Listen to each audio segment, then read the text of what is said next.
Hi guys! For today's video, samahan nyo kaming maligo sa ilog. Ang ilog na napakalinis. Ayan, bumili lang kami dito ng kakanin kasi masyado na kaming nabusog nung linggo. Ayan, napakasarap magbabad dito at napakalamig ng tubig. Di ko nga alam kung bakit na-inlove talaga ako sa tubig dito. Ang sarap maligo.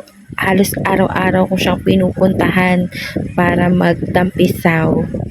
Ayan, napakaganda at napakalinaw ngayon. Dito kami nag-celebrate ng birthday ng asawa ko. Naligo lang kami sa ilog. Tiyempo din na walang ulan ngayon, napakaganda ng langit. Pumasok nga pala yung mga bata. Dahil dyan ay wala sila rito, susunod na lamang sila. Ayan, tingnan nyo naman, ang happy ng person. Pinapakita ko pa yung tsinelas ko dyan. So, ayan siya.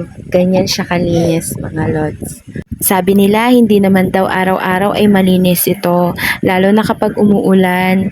Yung mga putik sa bundok ay pumupunta din, umaagos dito. Minsan